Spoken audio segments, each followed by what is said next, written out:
Olá, estudamos sobre a sexualidade, sobre a homossexualidade, sobre as parafilias. Ainda vemos a importância de uma das obras mais emblemáticas e também talvez uma das obras mais interessantes de Freud, que é os Três Ensaios das teorias da sexualidade. E aí, exatamente nessa obra, Freud comenta que o prazer de ver, a escopofilia, transforma-se em perversão quando se restringe exclusivamente à genitália, quando se liga à superação do asco. Por exemplo, o voyeurismo, né? O espectador das funções excretórias, ou quando suplanta o alvo sexual normal em vez de ser preparatório a ele. Então, ele acaba trazendo algumas alusões nesse sentido que mostra em que momento nós poderíamos considerar esses atos como perversões. Então, as parafilias são definidas como esses transtornos sexuais caracterizados por fantasias sexuais especializadas e intensas necessidades e práticas que, em geral, são de natureza repetitiva e angustiam a pessoa. É claro que existem não só livros, mas filmes. Um deles é Os 50 Tons de Cinza. Uma forma também de aproximar um pouco dessa realidade, de entender um pouco esse espaço do sadomasoquismo em busca da obtenção e do prazer sexual. A questão da orientação sexual, em especial a homossexualidade abordada anteriormente, né, foi considerada como uma parafilia, como eu comentei. Hoje não se admite chamar os homossexuais de parafílicos, tendo o diagnóstico da homossexualidade sido retirado da classificação internacional de doenças desde a década de 70, então é muito importante deixar isso muito claro. Freud também, aí, nos Três Ensaios da Sexualidade, ele define o masoquismo como aquilo que abrange todas as atitudes passivas perante a vida sexual e o objeto sexual, a mais extrema das quais parece ser o condicionamento da satisfação ao padecimento, como nós chamamos de dor física ou anímica advinda do objeto sexual. É frequente poder se reconhecer que o masoquismo não é outra coisa senão uma continuação do sadismo que se volta contra a própria pessoa.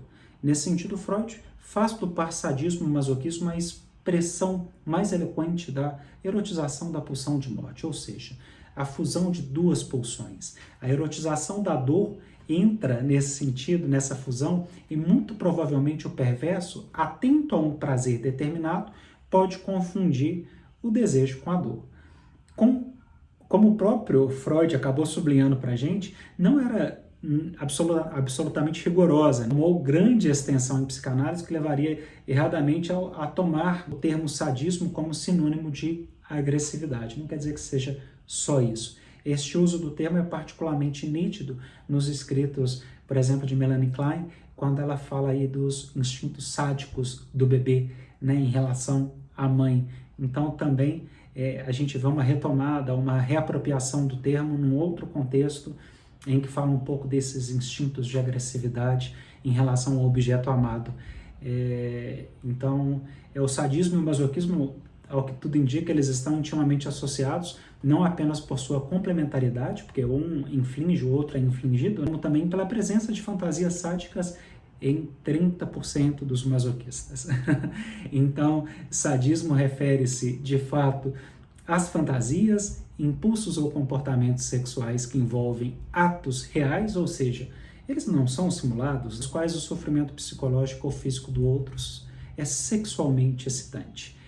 Já o masoquismo já se caracteriza por fantasias, impulsos ou comportamentos sexuais envolvendo atos reais, não simulados, de ser humilhado, espancado, atado e de outras formas submetido ao sofrimento físico ou psicológico, o que é sexualmente também excitante para o indivíduo. Por isso que Freud faz essa aproximação, essa alusão entre as pulsões, como a pulsão de vida e de morte, já que ele entende que nenhum existe a busca da obtenção do prazer e no outro de aniquilação. E é por isso que ele faz essa aproximação entre a pulsão de vida e a pulsão de morte.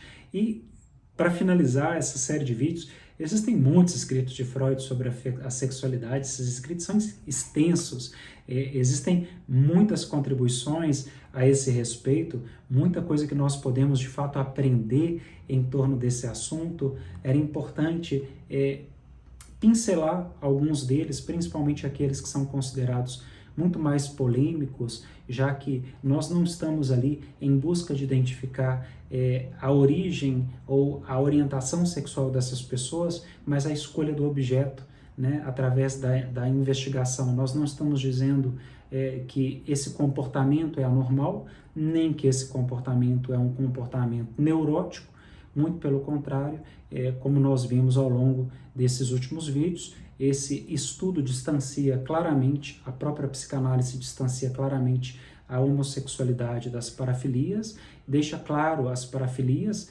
e em que momento elas passam a ter esse caráter de perversão, essa alusão ao fato de que todos nós, seres humanos, somos perversos por natureza, e tudo isso com bastante conhecimento, com bastante contribuição ao nosso campo de saber e à prática da clínica psicanalítica. É isso.